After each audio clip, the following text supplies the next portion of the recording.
मेरा आपसे एक अनुरोध है, एक जय घोष मेरे साथ भी बोलेंगे ताकि इस तहखाने से आवाज बाहर दूर तक जा सके। भारत माता की, महाराणा प्रताप की। धन्यवाद साथियों, बड़ा सौभाग्य की बात है कि आपके बीच में आने का मौका मिला। आए तो कई बार, आज भी आपसे संपर्क हुआ, बातचीत हुई, तो इसलिए मुझे अच्छा लगा। आदर के योग सभी मंच पर बैठे सभी नेतागण साथियों, बहुत देर से आप बैठे हो, आप भी दूर दूर तक आपने जाना होगा, इसलिए समय कम है। मैं साथियों आपसे एक मन की बात आपसे जरूर कहना चाहूँगा, क्योंकि मैं लंबे समय से राजनीति में रहा बहुत, ताकि इस बात का तो पता रामविलास शर्मा जी को भी है। हम इकट्ठे हुए थे कुरुक्षेत्र में, और वहाँ पर सारे लोग भारतीय जनता पार्टी के समर्थन में एक बार एकत्रित हुए थे और शामिल हुए थे 2007 में। अखबार वालों ने लिख दिया सवेरी हेड जो लाइन थी अखबारों की, तो उसमें एक बात लिखी थी, राम और श्याम मिलकर बनाएंगे सरकार। तो यानी कि राम तो रामविलास जी थे और श्याम हम थे, तो ये सरकार दोनों से मिलकर फिर बनी। तो यानी कि बहुत काम किया। मनचंदा जी हमारे प्रदेश अध्यक्ष थे, उनकी अगुवाई में हम सब इकट्ठे हुए थे। तो साथियों, विधायक बने, पहले पार्टी के अंदर संगठन में थे, पद यात्रा भी करी बड़ी लंबी, कन्याकुमारी से लेके दिल्ली राजघाट तक 6000 किलोमीटर की भी यात्रा की, और फिर 4200 किलोमीटर की हरियाणा की भी करी, यानी कि चौधरी देवीलाल जी के साथ भी करी, बहुत लंबे समय से राजनीति में।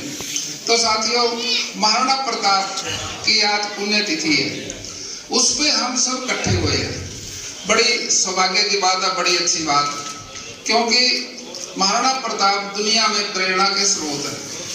एक देश के नहीं, 200 देशों के प्रेरणा के स्रोत है महाराणा प्रताप, 200 प्लस देशों के। क्योंकि उदाहरण के तौर से जब अमेरिका इजराइल की 20 साल लड़ाई चली, तो इजराइल के प्रधानमंत्री से पूछा, आपने इतने बड़े अमेरिका जैसे देश को कैसे परास्त किया? उसने कहा, मैंने तो महाराणा प्रताप का इतिहास पढ़ा था, इसलिए जीत गया। यानी कि महाराणा प्रताप की वजह से साथियों वियतनाम जीता।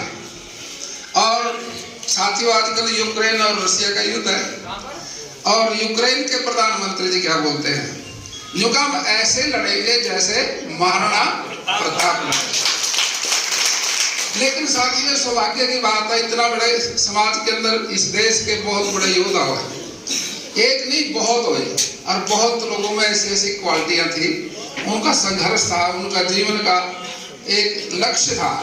शिवाजी वो भी कभी नहीं आ रहा, और मैं समझता हूँ कि पृथ्वीराज चौहान हार गया था एक युद्ध, लेकिन चंद्रवरदाई के सहयोग से अपने विरोधी को फिर धराशायी कर दिया। यानी कि ये दुनिया में एक उदाहरण है, हार के भी जीतना, कितनी बड़ी योग्यता उन लोगों में थी। लेकिन साथियों, इन महापुरुषों की जयंती मनाते हैं, हम अनेक जगह जाते हैं, सारा दिन सारा साल फिरते रहते हैं, और कोई निमंत्रण दे देता है, उस पर निमंत्रण पे चले जाते हैं। किसी ने स्कूल में निमंत्रण दिया, वहां चले गए। लक्ष्य क्या था, उद्देश्य क्या था उसका? जी महाराणा प्रताप जयंती मनाएंगे। हम स्कूल में चले गए, वहां देखा भी 20-25 आदमी जयंती मना रहे। हमने बड़ा महसूस से हुई बात, भाई थोड़े इतना बड़ा महापुरुष थोड़े से नजर आए।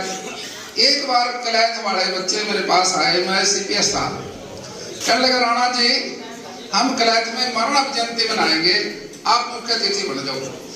मैंने कहा, अभी जरूर बनाएंगे मुख्य अतिथि। महाराणा प्रताप की जयंती से तो कोई जवाब ही नहीं देता, जहां बुलाओगे आ जाएंगे। वहां जयंती कैसे मनाओगे? जो कि गाँव की है, हमारे गाँव की। मैंने कहा, अभी एक बात मेरी मान लो। वो कहने लगा, जी बोलो राणा जी, आपकी तो सारी मानेंगे। भाई इस जयंती ना प्रदेश लेवल की कर लो। जी प्रदेश में कौन जाएगा?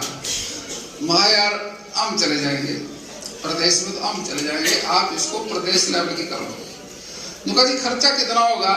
मैं खर्चा भी कर लेंगे, कोई दिक्कत नहीं। हमने वो सहमत हो गए हमारी बात से। तो हमने फिर सारे प्रदेश की बैठक चंडीगढ़ बुलाई 22 जिलों की, और फिर कंवरपाल जी हमारे स्पीकर थे। हमने कहा भी जगह कौन सी हो, हमने कहा भी एमएलए हॉस्टल ठीक है सबसे बढ़िया, वो तय स्पीकर के अंडर। हम कंवरपाल जी के पास गए, भाई स्पीकर साहब महाराणा प्रताप की जयंती मनानी है, उसके लिए प्रदेश की बैठक है और आप हमारे को जगह दे दो अपने एमएलए हॉस्टल पे। जो कभी जगह तो मैं एक कंडीशन पे दे सकूं, कोई कंडीशन कोई पैसे की होगी, हिमाचल भरने के पैसे इसके। वो कहने लगा कंडीशन एक है, खाना भी मेरा, टेंट भी मेरा, कुर्सी भी मेरी। महाजी से बड़ी और क्या बात हो गई। तो उस व्यक्ति ने इतना बड़ा योगदान दिया। हमने पूछा भी आपके हृदय में महाराणा प्रताप के प्रति कितना प्रेम है।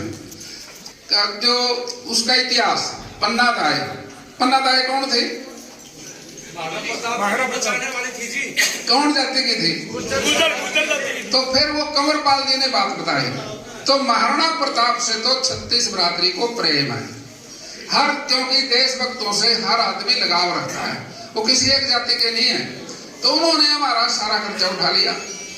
तो हमने वहां बैठक करी, तो हर जिले से डिमांड आई, भाई महाराणा प्रताप जयंतियां मनाएंगे, हम मनाएंगे। हमने कहा भाई इन कलैत वाले से हमने जबान दे रखी, या प्रदेश की करनी है, इस बार तो करो मदद, अगली बार फिर जहां मर्जी बना लियो।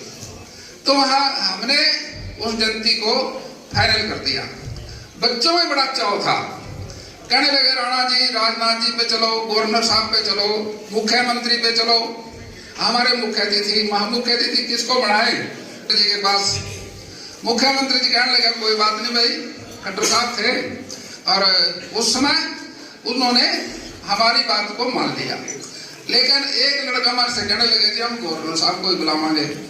तो मुख्यमंत्री कहने लगे भाई पहले गवर्नर साहब पे जाओ, फिर आपके साथ है मैं दोबारा बात करूंगा। कारण उसका पता क्या था, जिस स्टेज पे गवर्नर होगा तो मुख्य अतिथि तो गवर्नर ही बनता है।